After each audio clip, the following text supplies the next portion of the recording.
हरे Krishna dear devotees, धन्यवाद, प्रणाम। Wish you all a very happy अपरा एकादशी टुडे। और एकादशी महात्म हम पढ़ेंगे।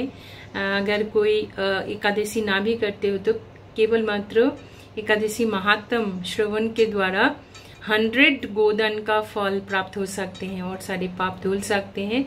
तो अपरा एकादशी की जय। हरे कृष्णा। महाराज युधिष्ठिर श्री कृष्ण को कह रहे हैं, हे कृष्ण, ज्येष्ठ महीना की जो कृष्ण पक्ष एकादशी इसका नाम क्या है और ये पालन करने की विधि क्या है और इसका महत्व हमें विस्तार से बताइए। भगवान श्री कृष्ण कहते हैं, हे महाराज, मनुष्य की मंगल के हेतु आपने बहुत उत्तम प्रश्न किया है। बहु पुण्य प्रदान करी, बहुत पुण्य प्रदान करते हैं इस महापाप विनाश करी और पुत्र दान करी। जो जिनका अगर पुत्र नहीं है, इस एकादशी के पालन के द्वारा उनका पुत्र की प्राप्ति भी हो सकता है। पुत्र दान करी इस एकादशी अपरा नाम से प्रसिद्ध है। इस व्रत पालन करी व्यक्ति जगत में प्रसिद्धि लाभ करते हैं। और अगर कोई नोइंगली अनोइंगली ब्रह्म हत्या, गो हत्या, भ्रूण हत्या, पर निंदा, पर स्त्री गमन, मिथ्या भाषण प्रवृत्ति बहुत पाप किया हो तो इस पालन से, व्रत पालन से क्या होता है कि मनुष्य का सभी पाप धुल जाता है।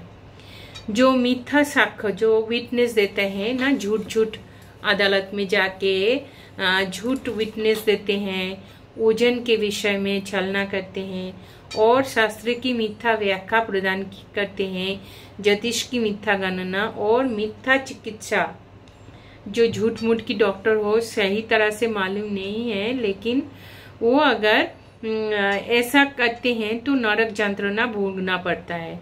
ये सभी व्यक्ति भी इसी तरह जो इस हरे कृष्णा इस व्रत पालन के द्वारा, हरे कृष्णा, मैं एकादशी महात्म पढ़ रही हूँ, श्रवण कीजिए। तो जो भी भक्त लोग मिथ्या साक्ष्य प्रदान करते हैं, ओजन के विषय में छल करते हैं और शास्त्र का मिथ्या व्याख्या प्रदान करते हैं, और ऐसे लोगों के भी नरक यातना से मुक्त हो सकते हैं इस अपरा एकादशी के पालन के द्वारा। ये सभी व्यक्तिगण इस व्रत पालन करके पाप मुक्त तो हो ही सकते हैं। अगर क्षत्रिय होता है कि स्वधर्म त्याग करके युद्ध क्षेत्र से वो भाग जाते हैं, पलायन करते हैं और वे घोरतर नरकगामी होते हैं, लेकिन इस व्रत पालन के द्वारा स्वर्गगति को लाभ करते हैं। मकर राशि में सूर्य अवस्थान के द्वारा माघ महीना में प्रयाग स्नान में जो फल लाभ होता है, शिवरात्रि में काशी धाम में उपवास करके जो पुण्य होता है, गया धाम में विष्णुपाद पद्म में पिंडदान में जो फल प्राप्त होता है, और बृहस्पति अवस्थान गौतमी नदी में जो पुण्य नदी है, गौतमी नदी के स्नान में जो पुण्य फल होता है, कुंभ में केदारनाथ का दर्शन, बद्रिकाश्रम यात्रा और बद्री नारायण में जाके आप कुछ सेवा करते हो, सूर्य ग्रहण में कुरुक्षेत्र में स्नान, हाथी घोड़ा स्वर्ण दान और दान दक्षिणा के साथ यज्ञ संपादन में जो फल होता है, इस व्रत पालन करने से आसानी से सभी फल प्राप्त आप हो सकते हैं। इस अपरा व्रत पाप रूप वृक्ष की कुठार स्वरूप है।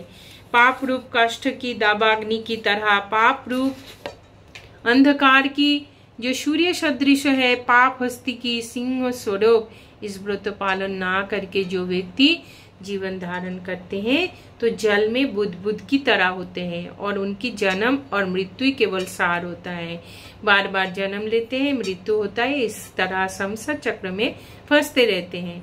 अपरा एकादशी की उपवास करके विष्णु पूजा करने से सर्व पाप मुक्त होकर विष्णु लोकम स्वगच्छति, विष्णु लोक में उनका गति होता है। इस व्रत कथा पाठ और श्रवण करने से सहस्त्र गोदान की फल लाभ होता है। ब्रह्मांड पुराण में भी इस व्रत महत्व वर्णना किया गया है। बोलिए श्री एकादशी अपरा एकादशी महात्म की जय, श्री गुरुदेव की जय, श्री प्रभुपाद की जय, अनंत कोटि वैष्णव वृंद की जय, गौर प्रेमानंदे, हरि हरि बोल।